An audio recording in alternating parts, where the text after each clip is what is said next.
Ladies and gentlemen, boys and girls, children of all ages, distinguished guests, and folks of all stripes, put your hands together for the Space Cadet Sports Podcast. Houston, we have Paul Salazar Jr. Hey y'all, welcome back to the Space Cadet Sports Podcast, your Houston Astros podcast for diehard Astros fans from a diehard Astros fan. Although now, because football season's here, it's all Houston sports. I'm Paul Salazar Jr., your favorite diehard Houston sports fan podcaster that you're currently listening to right now, at least. I'm a writer, a reader, arithmeticer, and multi-hyphenate. Of course, I'm a Houston native and I have the receipts to prove it. Maybe some of y'all might have seen me at Drink Houston at the Marquee back in the day. You know, I was only there because I was 86th from the Red Robin for disputing their endless fries basket policy. I've spent the last decade or so as a comedy writer here in Los Angeles, and now I'm podcasting. That's what happens when you hit 10 years out here. You know, you're placed in a polycule and you're given a podcast. Welcome to said podcast. This is what my brother calls the Paul Broadpod Ball Blog. Check out spacecadetsports.substack.com for the full blog experience. I started Space Cadet Sports as a passion project because most media is infuriating. As a diehard long-term fan of the Houston Astros and, of course, other Houston sports teams as well, here we are not doom and gloom fans or worse, the national media haters. We love our teams and root for them, but also want to discuss the ins and outs of our teams without too much homerism. Keyword here is try. We try to be reasonable and not too hot-takey or reactionary. And now that football season is here, it's also time to talk Texans as well. We are recording this transmission here in just now. The sun has been setting in Los Angeles, so I can't call it sunny LA anymore, but it was 103 degrees proper here in proper LA today, folks. It was a hot one, as Rob Thomas says. I'm joined as always by my co-host and co-producer, the Roz to my Frasier. Carla, the dog, is here with me, and as you know, she may get on mic from time to time. She's got the hot takes here on the podcast. Today, we are going to talk about the Houston Texans' big win in Week 1 on the road against the Indianapolis Colts. We're going to recap the Astros Diamondbacks series, talk about the AL West race, the bullpen shuffle, the Texans' potent offense, and even visit Dynamo Corner. This is our first official double-stuffed episode, like a delicious fat Oreo. We are here for you today to talk about both games Houston fans got to watch today. We have a lot to talk about. Today was a long day. I woke up. I knew today was going to have plus 100-degree temperatures. It was already in the 90s. It was already in the 90s at 9 o'clock here in LA, which is abnormal. I know that can happen during a Houston summer, but I am not used to that quite as much anymore. So I woke up early. I wanted to get the grill going for me and Carla, a little daddy-daughter grill time for her first little tailgate here today. So I woke up early. It's been a long day. I've watched a lot of sports. We have a lot to talk about, but even for a fast talker like me, we got to Scrooge McDuck and dive right in. Enough preamble. Your Houston Texans win Week 1, 29-27. That's right. They are 1-0. Undefeated. Smacked their rival straight in the mouth. Take that, Colts.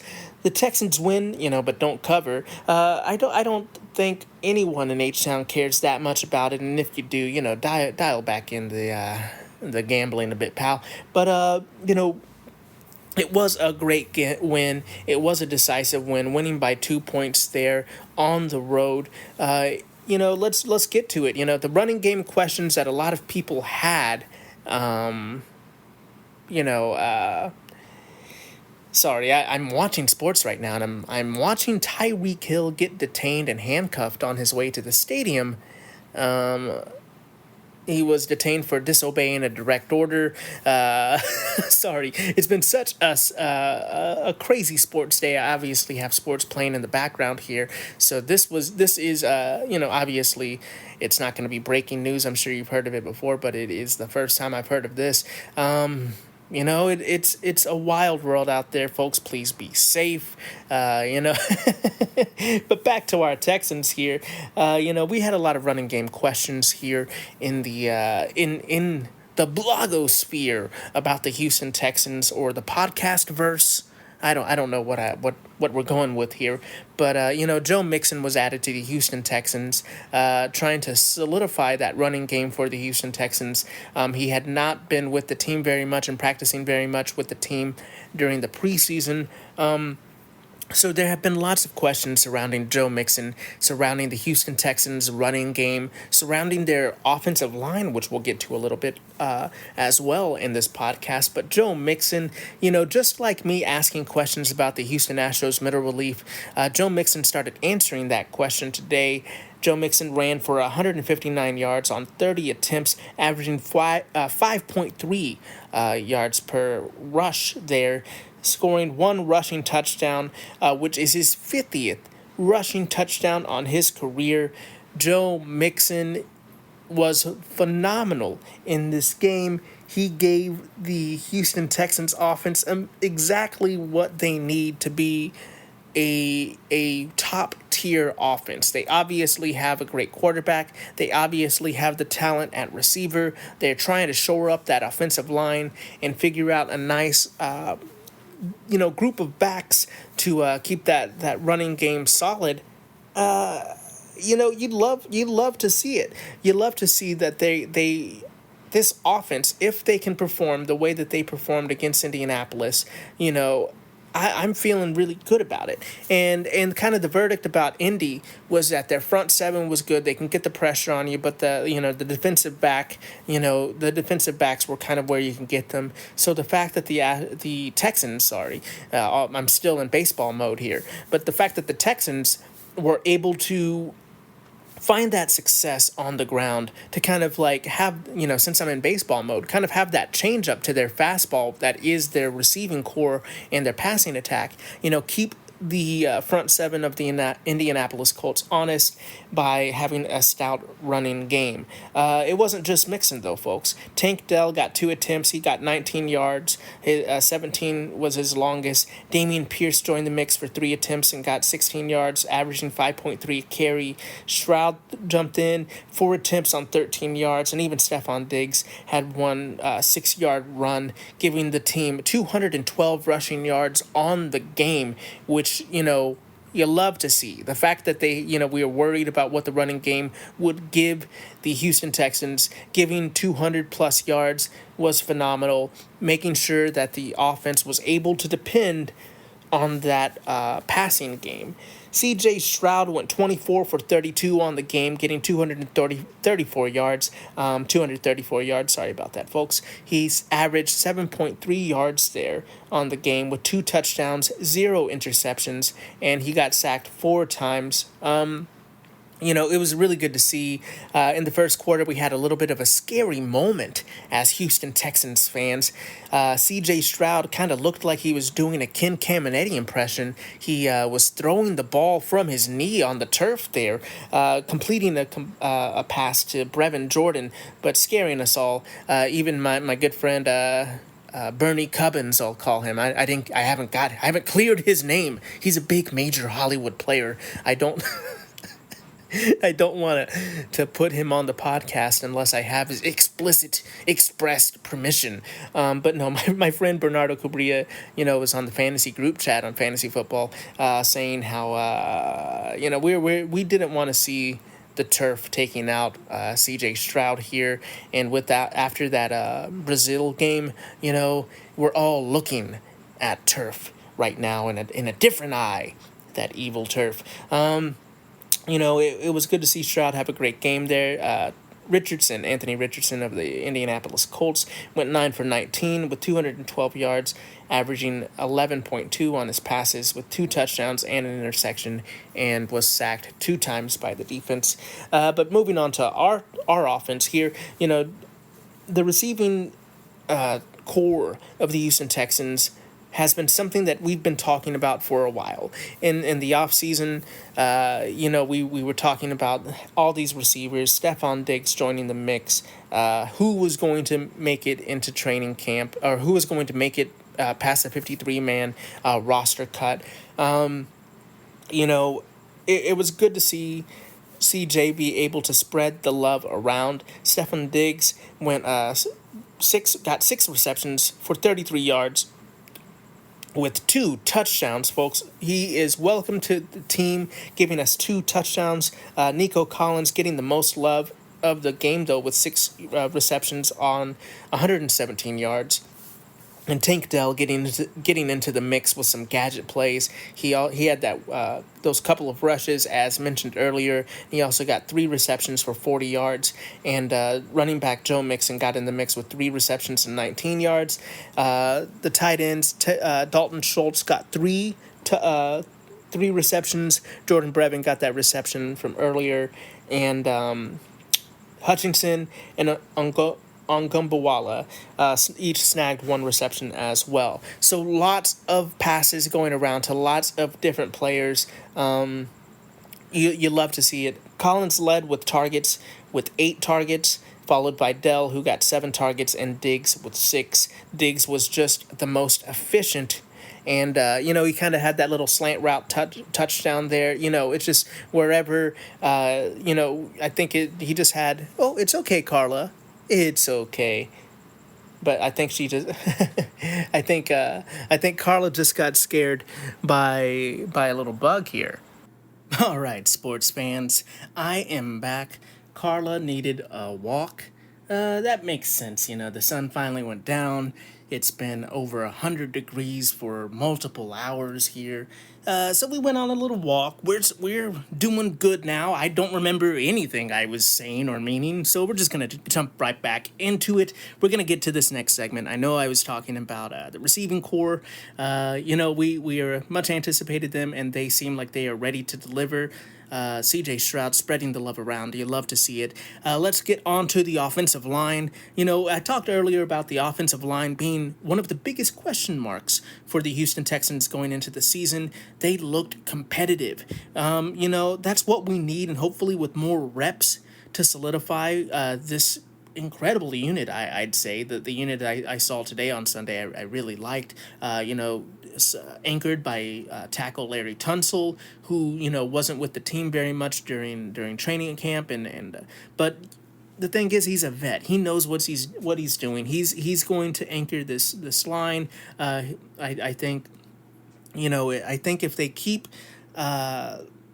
If they remain healthy, I think is what I'm trying to say. If they remain healthy and, just keep improving on communication as the games go, this is looking to be a very competitive unit. And I think that, that health is the key to the offensive line for the Houston Texans this season. Carla found a bone.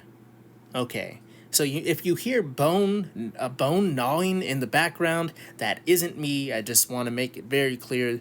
This isn't an ASMR moment of the podcast where I'm gnawing on a bone. If you want ASMR moments, you can listen to my other podcast, Paul Eats a Cookie. I have plenty of eating on mic for that podcast. Let's go ahead and move on to the defense. The defense...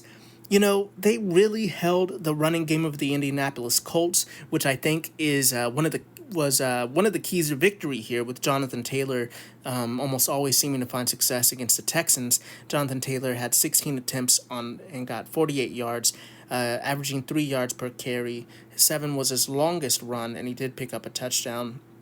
And the quarterback, Anthony Richardson, he had 6 attempts, got 56 yards, and averaged 9.3 with 1 touchdown as well. So 2 touchdowns rushing against the Texans, but overall, kind of looking like they contained just in terms of yardage. But really the problem with the defense in this game, I would say, was there were so many deep passes. you know, the receiver Pierce was 3 for 3. The Colts receiver Pierce. I'm blanking on his first name here. I didn't write it down in my notes because that's what happens on one of these busy sports days. You're just writing down notes everywhere, and I could barely read them.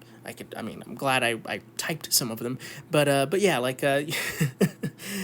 Pierce was 3 for 3 with 125 yards. Just big wow there. I think seeing some of the deep plays that the Texans gave up in this game were tough. I think that happens. I'm not mad about it, but it just was like, man, this defense really, I think, had a better outing than the final score shows. They got 199 passing yards allowed. They allowed 104 rushing yards. Folorunshu Fatukasi and Mario Edwards each got a sack for the defense, and the team overall containing the Colts and Anthony Richardson, but struggling, like I said earlier, with that long play. On special teams, Fairbairn was solid once again. A blocked punt in the game led to some scary moments, but hopefully that won't be a reoccurring theme with the Houston Texans. Overall, the time of possession was 40 minutes. The Texans 40 minutes to the Colts 20 minutes. The Texans had 0 turnovers, 26 first downs to the 14 first downs Indianapolis had. They edged them out in passing yards and almost doubled their rushing yards. With 417 total yards for the Texans and 303 total yards for the Colts. This team looks to cook, and we here at the podcast are here for it. The schedule might be tough, but the Texans can be tougher. People on other podcasts, of course, that I listen to, believe it or not only do I watch sports all day, not only do I watch TV all day because I'm always trying to be a TV writer, or at least working in comedy writing, so I have to I have to know what's on TV, so I don't repeat jokes and don't pitch things. Anyway, I watch a lot of TV is all I'm saying. And now I'm also listening to a lot of podcasts. It's true. Just overwhelmed my media here in the house. But people on podcasts have been cooling on the Texans, as lots of podcasters are already walking back their bullish Texans projections on the Ringer Network, well, other places as well. I'm just calling them out because it's funny to call out Bill Simmons like he's going to listen to this. Bill Simmons definitely listens to my podcast. I can promise you that. This might be some hedging by other podcasters, but the Texans do have some showing up to do to prove that they are contenders. And it's amazing to see so many people feel good about the Texans, but it's also amazing to hear such high praise from people about Stroud. He's constantly being compared to Patrick Mahomes, and while the verdict across the board is that he isn't Patrick Mahomes, I think this is incredible. Stroud, this young man being compared to such an amazing quarterback this early in his career is great. I do think, he'll have plenty of time to prove who exactly C.J. Stroud is without the comparisons to Patrick Mahomes. But it's hard to live. You will be living in the shadow of the greatest athletes at your position. That's just part of sports. But I do think that comparison makes me feel really good about Stroud too, because obviously I'm looking at him through battle red colored glasses. I think he's incredible. But to hear other people compare him to Patrick Mahomes, that's amazing. The Texans are surrounding Stroud with weapons. You love to see it. It's not just the receivers. It's Stephon Diggs obviously being the pickup and Joe Mixon being the pickup. But, we didn't see any Cam Akers in this game, or John Mechie, who was a coach's decision, not active player. I do think there are plenty of offensive weapons on this team, and I'm feeling pretty bullish about them myself. The Houston Texans will be playing the Bears at home on Sunday Night Football next. And just as a little bit more NFL news, we will talk more football in another post or podcast, so look out on the Space Cadet Sports blog or a podcast feed that you're following us on. We will have some more NFL stuff coming up, but just for this podcast's sake, The only other football note I have here is about Kendrick Lamar. That's right, K. Dot. Kendrick Lamar is going to headline the halftime game for the Super Bowl, and we're looking forward to that. So yeah, probably not going to have Drake in New Orleans during Super Bowl time, but we will see. Let's talk about Astros versus the Snakes at the Juice Box. Game one. We're going to break down all the series here, not just today's game. So those of you tuning in just for today's game, we'll get to it. We'll get to it. We're recapping all three of the games. Game one, the Astros win 8-0 in a big boy shutout. Fromber and Jordan carried the team to a decisive victory in game one. La Grasa had 7 innings pitched, gave up 2 hits, zero runs, obviously, 0 of them earned, 3 walks, and 7 strikeouts, giving him a 2.97 season ERA. Looking like the ace and carrying himself and the team like one. Fromber has been such a good stopper all season with Ronald Blanco and Hunter Brown, having multiple times of playing stopper as well. But Fromber being the ace and the stopper, it was perfect to get the team right back on track. It was a night where we were also celebrating the return of the king. Kyle Tucker was back in the lineup as a DH. Gamel was in right and McCormick was in center. But Kyle Tucker, the king, was back, and he did put some work in at the plate, but boy, was it perilous. The first at-bat, Tucker got hit. Later in the fifth, he accidentally smacked the catcher in the back of the head. The catcher got lifted from the game.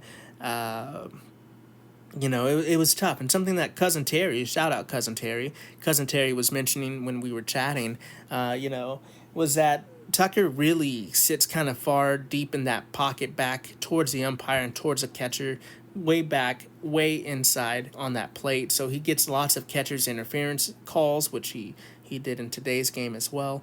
But, it was a good point. Obviously, nothing was intentional. Things like this happen in baseball, but the catcher was lifted out of the game after getting smacked in the head with a baseball bat, even though he is wearing a helmet. That rings your bell, quite literally. Then the umpire, or that was early in the game, I think like in the first bat, the umpire took a nasty pitch. Tucker sent a ball into the camera well. There was a lot of weird moments in this game. I was just ready to wrap Tucker in bubble wrap, but sadly, I should have done that to Doobie, because in this game, Dubon sat down, subbed out, because he slid into first and sustained a thumb injury. We have depth, but Doobie depth is something different. He's lifted from the game, going 3 for 3 with 1 RBI in the game, and he is listed as day-to-day and still on the active roster. Hopefully, that won't be that long of an injury, because I love Dubon. I love what he brings to the team. I think he is a very important piece to this Astros team, and while we might not have him consistently playing playoff games, having his bat and defense available off the bench will be important if the Astros want to make a playoff run. Jordan was the offensive hero of this game, hitting 2 home runs and going 2 for 4 with 6 RBIs and 1 strikeout. Altuve was 3 and 4 in this game with 1 RBI and 1 walk. The team overall had 8 runs, 12 hits, 8 RBIs, 3 walks, 8 strikeouts, went 5 for 10 with runners in scoring position, left 6 on base, and it was a dominant overall offensive outing carried by Jordan's long balls. Let's do a bullpen check in here. Hector Neris pitched 1 inning and got a walk there in the what was that, the 7th? No, the 8th, sorry there. Nick Hernandez, University of Houston Cougar, he pitched 1 inning in the end of the game, picked up a strikeout. Can't really catch a break with some of these nagging injuries. I know Doobie isn't Tucker, but we really, like I said earlier, want a healthy team just for the right pinch hit options off the bench for a spot, if nothing else.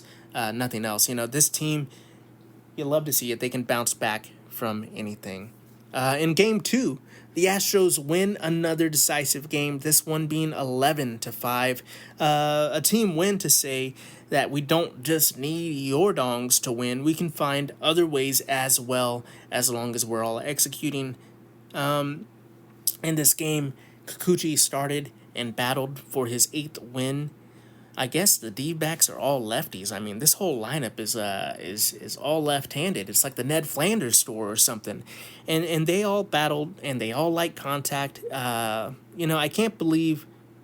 I really can't believe how many of you lunatics were crying so much about Yusei Kikuchi, because Yusei Kikuchi went 6 innings, gave up 7 hits, gave up 4 runs, 4 of them earned, 0 walks, 6 strikeouts, and 2 home runs. I know it's not the best line, but it's just outside of a quality start, but gets the quality start on a curve for battling and picking up the W for the team. We make a big stink about numbers, and I know these numbers aren't exactly incredible or going to wow anybody. And when we were looking at stats for Yusei Kikuchi, when we were trying to figure out what type of a trade this was, you can go back, and I rated it a C.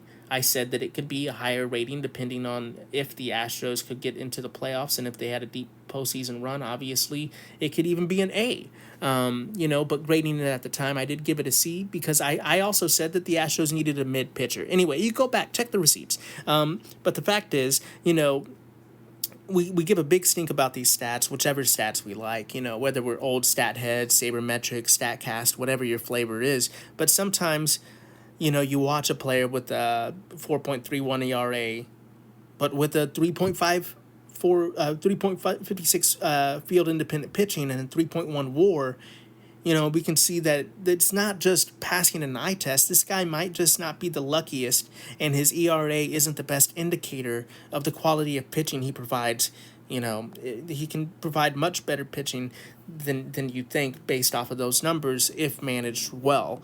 And I think the Astros are finding that the pitch sequencing that's really working for him as well, leaning on some pitches that he hasn't as much in the past. It's all about those adjustments. It's all about figuring it out, as you go.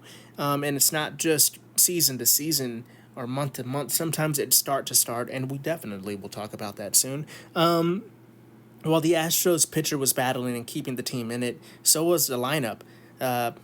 Sadly, Myers, out of the whole lineup, Myers didn't get on base, and Gamma was hitless, but he did work a walk. Overall, the lineup was incredible and got solid efforts here. Tuve was obviously tired of hitting sub 300 since we're all so stat obsessed watching that batter's average. He went 3 for 5 in this game, picking up an RBI, his 26th double of the season, and his 19th home run of the year. Designated hitter Yordan Alvarez was 3 for 5 with his 31st double of the year, an RBI, and he did strike out once. First baseman Yainer Diaz was in the game. It looks like we're going to get less Singleton, a lot more Yainer and Victor Caratini going forward. Probably we'll see Singleton a couple more times, but it does look like Espada, when the going gets rough, he's going with more Caratini and Diaz platoon at first, with a little sprinkle of Singleton in there. But Yainer Diaz was 1 for 5 with 1 RBI, 2 strikeouts. We'll get more about Diaz and that later. Bregman was 1 for 4 with 2 RBIs, and he worked a walk. Pena was 2 for 5 with 3 RBIs. It was good to see. It was good to Pena get that jalapeno popper in this game was absolutely amazing. Caratini played catcher. He was 1 for 3 with a walk, and left fielder Chas McCormick got 2 for 4 with 2 RBIs. The team overall had 11 runs off of 13 hits, 10 RBIs, worked 3 walks, and only struck out 6 times. The Astros and the D-backs kept scoring until the 7th inning, but the Astros had a 4-run 4th and a 5-run 6th that was unable to be matched by the backs. Let's check in on my pen pals in the bullpen. That's right, the Paul's pen pals. You know what? We're keeping it. We're going with Paul's pen pals. It's now part of the podcast. Ferg came in after Kikuchi, really serving heart attack Hector vibes by pitching 2/3 of an inning in the 7th and giving up 2 hits and 1 earned run, but was lifted before too much damage was done. Brian Abreu came in and ended the inning without any more interesting things to talk about. And after that, Ronel Blanco came out of the bullpen to close the game with a 6-run lead, going 2 innings pitched, giving up 1 hit, 1 walk, and 5, count them, 5 strikeouts. We were worried about Ronel here in the house a little bit. I haven't mentioned it in any podcast, but the more I was thinking about it, Carla and I, we were thinking how Ronel Blanco sometimes a first round through the order can sometimes struggle and he gets better as the game goes on, and how that will work into his bullpen work. Ronald Blanco was the right choice for the bullpen. You're not going to put JV in the bullpen. Spencer Getty, has the potential to take, I think, a little bit more workload based off of where he is in the season. Where how he's looked, how his pitching has been. I know his last outing was rough, but this guy was the August rookie of the month. I do think that where he is versus where Ronel is, just in terms of fatigue, you send Ronel to the pen. Also, Ronel, this is like found money of a season for him because of how, he started thinking that he was just going to be in the rotation until people got healthy. And this man pitched into the rotation until September and is taking a little bit of a break. Arrighetti is more of a prospect. You're trying to build that confidence up in him because of how up and down his season has been. Ronald Blanco is a converted reliever. I just think Ronald Blanco going to the pen made the most sense, but I was a little concerned as to how that would actually work out. Putting him in this game when it was kind of out of reach for the Diamondbacks and trying to see what he can give you and getting 2 innings out of him was amazing. I think Ronald Blanco is going to be solid coming out of the pen, and when we go to a playoff rotation, just due to fatigue, not due to him being a worse pitcher than anybody in the rotation, I think he is the guy that you use as a long reliever if we get to the playoffs and if we're looking at a playoff rotation. I think he's the guy you put in the relief situation. Moving on to Game 3 on Football Sunday, but also on ESPN. I love the sign. Espada seems perfect to be named Manager of the Year. This was a JV game. This was played in the bright lights after the Texans game. And while there was football competing, JV started this game. And they were mentioning how he made a mechanical change to what he was doing to kind of figure something out. And based off of the first inning, it really looked like it was working. It's exactly what I was saying about Justin Verlander, how, he's not Justin Verlander of years past. This is an older Justin Verlander. He is working on location. He's working on, tunneling, making sure his arm is, looking the same. Really, finding, like the announcers were saying, that those bowling lanes, you're finding the lane to throw the pitch in and trying to locate, as opposed to just hurling fastballs at people and challenging them, because this is what Justin Verlander did when he was younger. So as you get older, trust me, as you get older, you learn how to adjust. You learn that you can't do things like you did when you were younger. They also mentioned that he's been sleeping on his stomach and now he sleeps on his back or his side. Homie, I don't even understand. You're even a Hall of Fame sleeper? I sleep on a different part of my body and I ruin my body. Somebody help me. But Justin Verlander, maybe we need to find a different position for him to sleep in, because after his pretty solid first, his second was abysmal, giving up 3 runs off of 3 consecutive hits. The Diamondbacks going up 3-0. And that was tough, especially coming after the first inning by Ryan Nelson. Sorry, Mr. Nelson.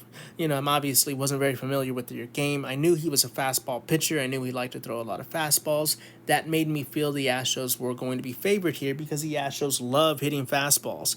But Ryan Nelson looked like prime Justin Verlander, and Justin Verlander was looking like he was struggling. He really looked like vintage Verlander. And in the third, after a terrible second inning, JV faces disaster again and gives up a grand slam. And that really hurt my feelings. My feelings were very hurt after that. I was super emotional. Verlander was lifted out of the game. for Fergie Ferg, and he does what he does best, which just makes me nervous. He does get out of it this time though, so that is what Fergie Ferg does, getting a strikeout with two base runners on. So at least that happened. So already, in this part of the game, it was very tough. He just gave up a grand slam at 7-0 in the third inning, and we are facing a pitcher that looks like he is trying to do his best Justin Verlander impression and is doing a damn good job of it. Breggy saves us from embarrassment and some frustration with a 2-run wild soul, aka rebranded Breggy Bomb, in the bottom of the fourth with Tucker on to close the gap to 8-2. Never give up, never surrender. In this game, the Galaxy Quest special, my Alan Rickman isn't good. I've learned not to do impressions on this podcast. I'm not an impressionist. Let's just be clear about that. So I've done plenty of very quick, very bad impressions, but I have no I've never even tried an Alan Rickman impression. I would just sound British, I think, and not even very good at British, but never give up, never surrender. Cousin Terry and brother Jesse, this one's for you. That's right, two of my favorite people to mention on the podcast, two of my best listeners. Cousin Terry and Jesse went to the game together. What a rough one to go to. I'm sorry, cuz. I'm sorry, bro. In the third, I don't even want to talk about this. Pavin Smith got 3 home runs in this game. His third home run came against Caleb Ward in the 5th, and it really made me question, who the hell is Pavin Smith? He sounds like a cutesy named road tarring company on Instagram.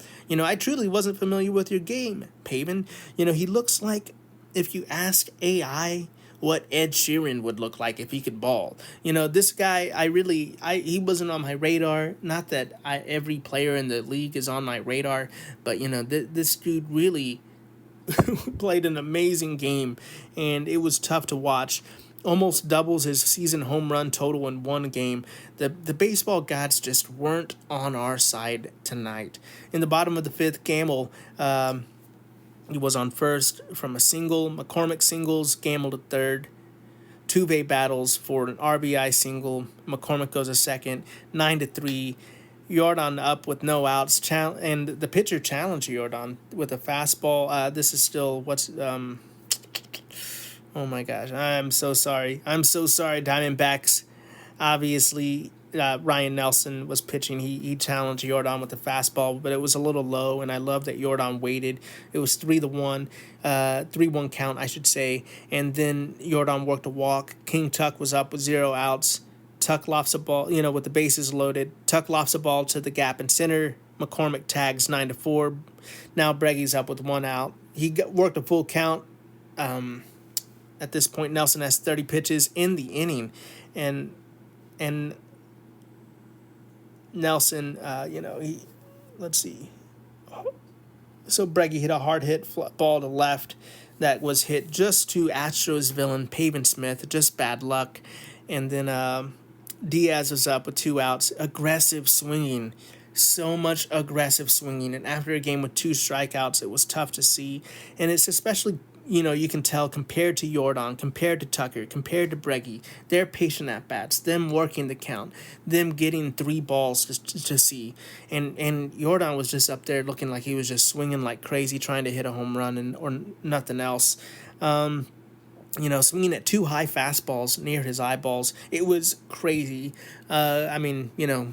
Obviously I would be up there just doing nothing but swords. But come on, man. Come on. I think this has happened a couple times this season, and usually what happens is Joe Espada hits the reset button and gives Yainer Diaz a day off so that he can kind of focus up and not push and expand that zone so much when he starts to rack these strikeouts up. So maybe we'll see Yainer Diaz get a day off, or maybe this upcoming day off is just all he gets.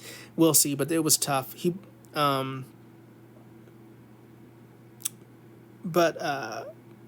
But yeah, I'm like seeing here. He did bloop a single to score Altuve. It was 9-5. So he did get the results, but all that extra swinging, all that swinging outside of the zone, expanding the zone that he's been doing lately is not the trend that I like. But I do know he's so capable of so much. So I'm not trying to throw too much dirt on him. I'm just saying we need to stop expanding that zone.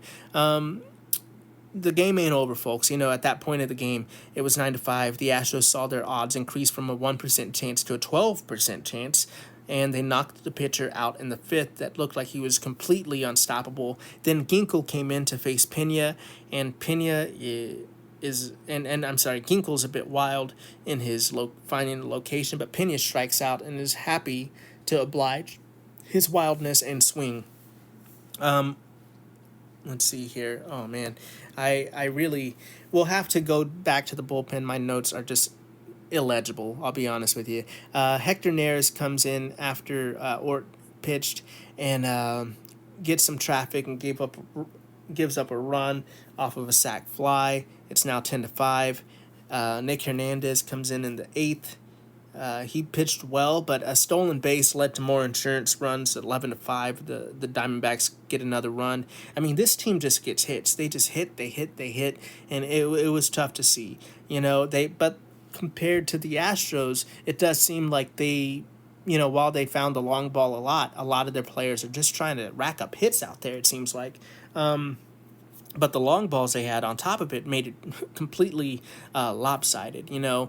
In the eighth, the Astros were able to load the bases up again, and they were able to get Altuve up to the plate for a real opportunity to get the game close again, but he struck out, and he was just angry as hell. He, was very frustrated. He was in swing mode and just hunting for the home run. But damn, this team just can't hit a grand slam to save their life. I believe they're the only team in the league to not have one on the season. Then Hader came in to pitch the ninth. I'm sure they were trying to stop the terrifying Pavin Smith, and Josh Hader gave up a home run to Suarez. The Suarez home run was so loud you can barely hear all of the cars starting from the parking lot. Hader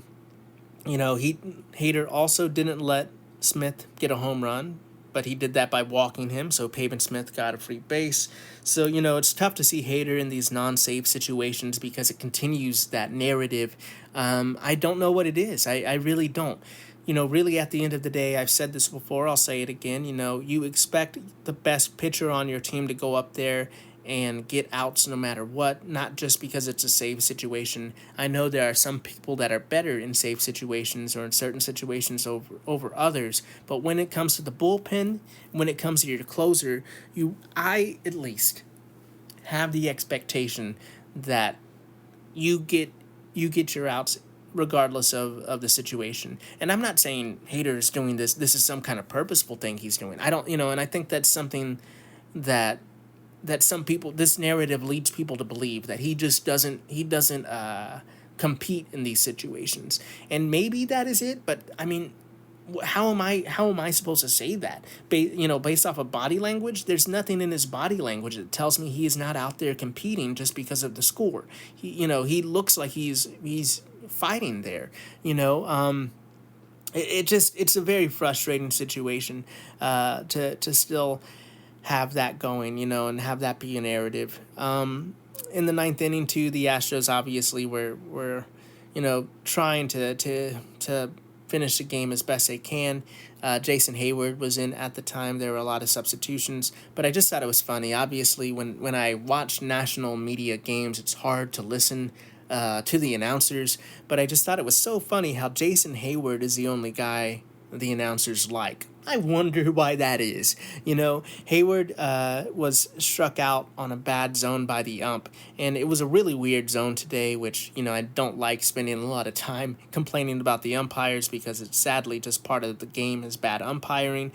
But, Hayward wasn't the only Astros, he wasn't the only Astro to be terrorized by an inconsistent zone, but he's the only one the announcers, really talked about or took his side with because, let's be honest, because he was a Dodger, and that's kind of it. Because we've had lots of other Astros join the team post scandal. And as soon as you're wearing Astros orange, you're now one of the bad guys, and they don't say too much kind words about you. But Jason Hayward gets a lot of love. I think we got to the bottom of that, right? Really weird zone. Really didn't like the announcers too much. I didn't hear too much, nice things being said about the Astros for sure. Outside of the obligatory things that they had graphics already made for. But that's just maybe I'm hating the haters is part of what I do. Maybe I could lessen it a little bit. Maybe I'm just angry or mad because of the result of the game. But why is this time to be reflective? That's for therapy. This is time for podcasting. I heard about Shohei's 50-50 hunt so frequently in this game. It just made me mad. I'd rather hear about football, honestly. It took Kyle Tucker to the ninth inning, but he finally gets a hit on a blooper to left field, and he got applause. He got a lot of applause from the real ones that were still in the juice box to finish the game strong, just like the Astros were attempting.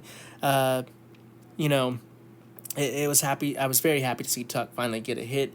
You want to see him get some success. You want him to build that confidence up.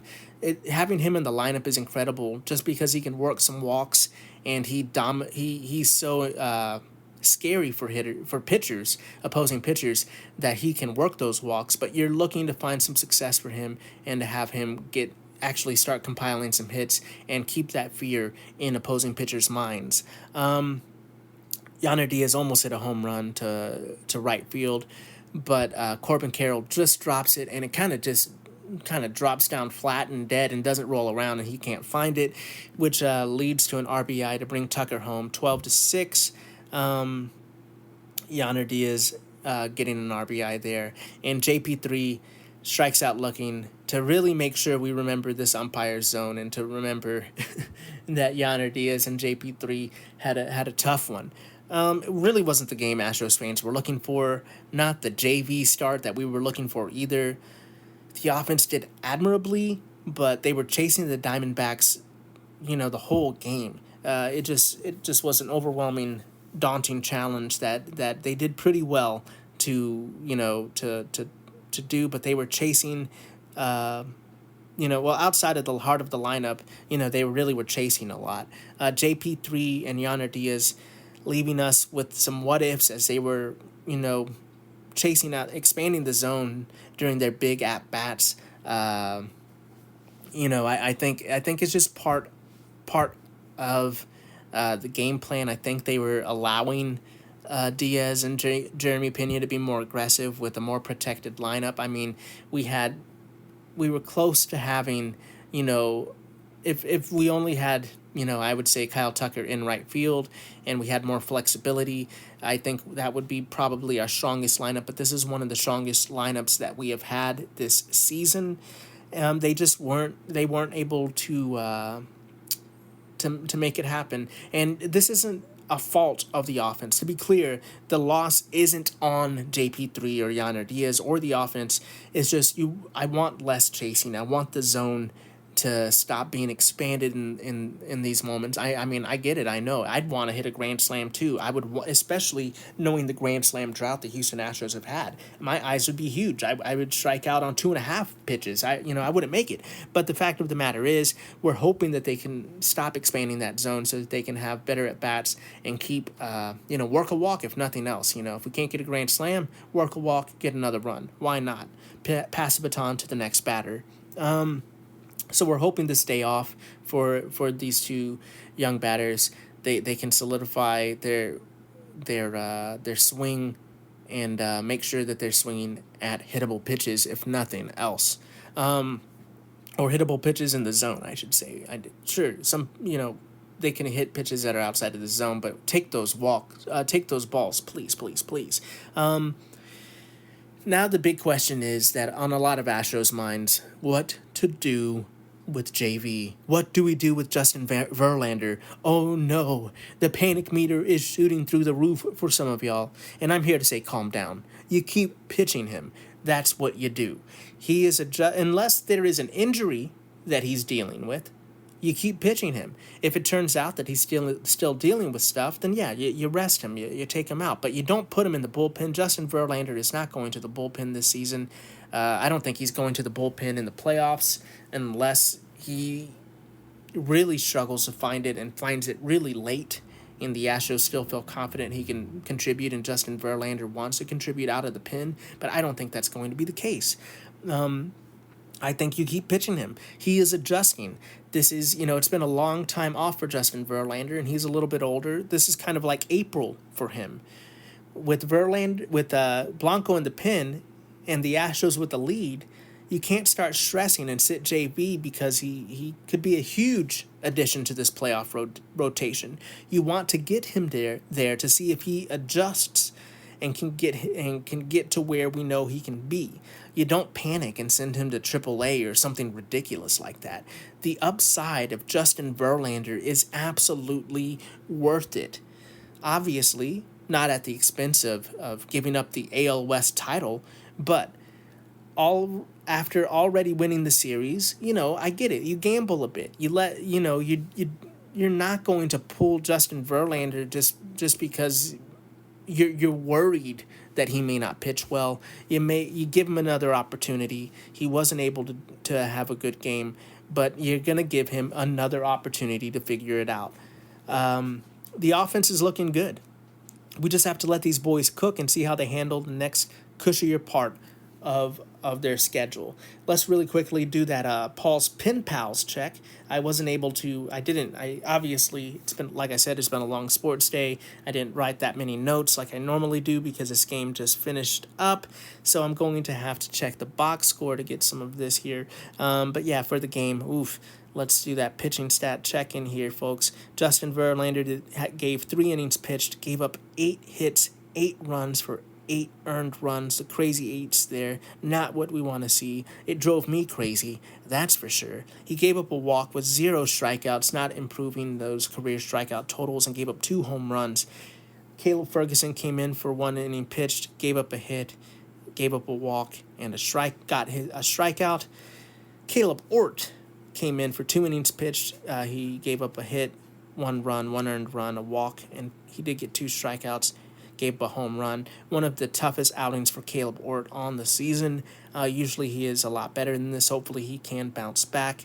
But it was a tough game for the bullpen all around. Hector Neris pitched an inning, gave up 2 hits and 1 run and earned run on a sacrifice fly, only getting 1 strikeout. Nick Hernandez pitched the 8th, giving up 2 hits, 1 run, 1 earned run, and 2 strikeouts. The Diamondbacks just ate up the bullpen here of the Houston Astros today. As well as their starting pitcher, truly. Caleb Ferguson not being the only Astros pitcher in the game to not give up a run, because, of course, Josh Hader gave up a run in the 9th, that home run, giving up 1 hit, 1 run, 1 earned run on that home run, and also walking a batter. A tough game all around for the pitching staff of the Houston Astros in this game.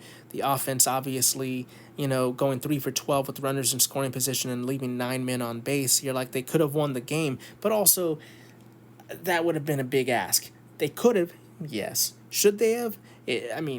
You gotta battle on both sides. It's hard. It just kept making the game longer, that they had to keep getting more and more runs piled on. So, yes, it could have happened, but also this game's loss is very much worn by the pitching staff over some bad offensive plate appearances. But all of it needs to be solidified if this team wants to continue to advance to the playoffs with an American League West title. All eyes are going to be on this upcoming schedule, with a little bit of a homestand here before the Astros hit the road and end up seeing the Seattle Mariners. Let's look at the standings here. Houston Astros are 77-66, and the Seattle Mariners are 73-71. And they are 4.5 games back from the Houston Astros. The Astros are 6-4 in their last 10 games, and the Seattle Mariners are 5-5. Obviously, the Astros just need to keep winning series. They won this past series. This past game was one that we'd hope to forget. I really hope at some point in the season, after at least twice a month I have to say, well, they're going to turn the page here, and they can do it. They are going to bounce back, and they do bounce back, and they do turn the page. But we're hoping they can get some solid stretches of wins going into the playoffs, and I do think that this part of the schedule might help with that. But we will see. We'll do a preview episode soon. Real quick, want to talk about Chaz McCormick, Chazzy Fizz, the Chazmanian Devil. Since he's been back from his short stint in Sugarland, he's 9 for 22 with 4 runs, 1 double, 3 RBIs, 1 walk, and just 2 strikeouts. Looking good. I'm talking about not expanding the zone.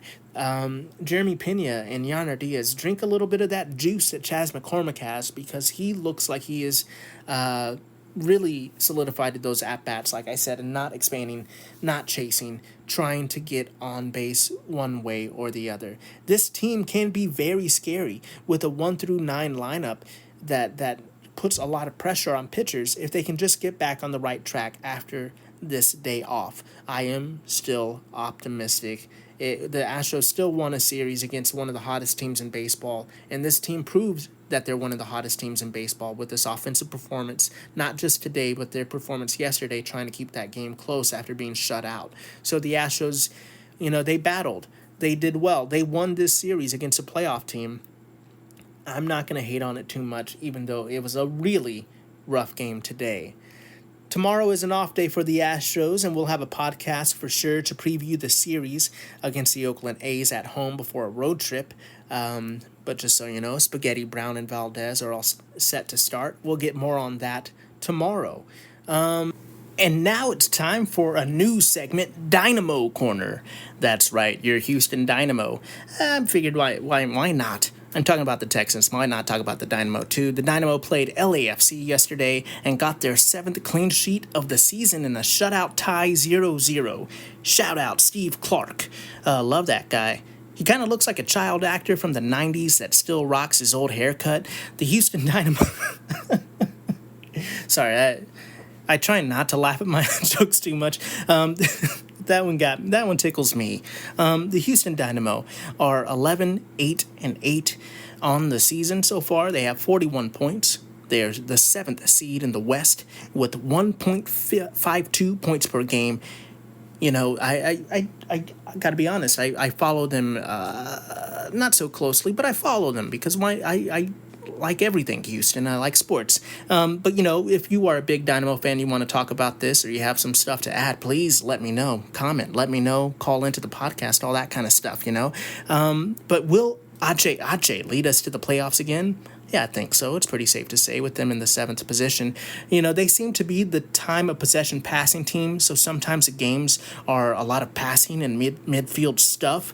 But, I love them. I love that. Let me know if you do too. University of Houston football, also lost on Saturday, or I should say lost on Saturday. A draw isn't a loss, of course, but I'm American, so I feel like tying is losing. But yeah, the University of Cougars lost a game to 16th ranked Oklahoma yesterday, 16-12. Tough one loss for sure, but they were within a puncher's chance. I love all of Houston sports. Let's get a hockey team to really make sure I'm watching sports all the time. Or do you want to talk comments? Let's talk some Houston comments. Let's get them all in there. Thank you so much for listening. That's gonna do it for this transmission. It feels like transmissions because it's been so long, but this is gonna do it for this transmission today, Space Cadets. Thank you so much for listening to this podcast. Please like, rate, review, subscribe, share, all those things. Comment. Do all of those things for me if you will. If you got to this part of the podcast, I definitely think you probably like it. That'd be nice if you could do that for me. We're a small podcast, a small creator. I only go as far as my listeners take me. So if you'd be so kind as to like, review, comment, or share with some other H-Town hustlers, some other diehards out there that want this silly podcast, let them know I'm out here. Or if you'd be so kind to check out the Substack, the Substack is available at spacecadetsports.substack.com. You can go there, put your email address in, and get every article, every meme dump, every podcast, and the occasional video podcast emailed directly to you for free. Or if you're like me and you like the mobile or iPad experience better, just download the Substack app, search Space Cadet Sports, and you see that little orange astronaut, that's me. Subscribe to that. You can click that you want notifications instead of emails. You don't get emails anymore. You get notifications pop up to let you know when there's an article, a meme dump, a podcast, or a video podcast. And just like the website, that's free as well. But if you would be so kind and want to support the podcast, there are ways you can support the podcast on the Substack. We would greatly appreciate that as well. You can reach out on social media at Paul Salazar Jr. and let me know what you think of the podcast, or what you think of the hopeful playoff rotation, or what you're thinking about JV or JP3 or your Houston Texans winning that first week. Let me know what your projected win total for them is on the season. Or you can call in like a sports radio show. You can call into the podcast and let me know your take, and you could make the podcast as well. That is at speakpipe.com/Space Cadet Sports. That's speakpipe.com/Space Cadet Sports. Or if you're just here for Carla, you can get doggy pictures on her Instagram at good.dog.carla. And that's free too. She doesn't charge for that either. Thank you so much for listening to this double-stuffed episode of the Space Cadet Sports Podcast. Thank you for listening. We really do appreciate it. Remember to be the best that you can be. Keep your head up, kid. And as always, vamos, Astros y Texans.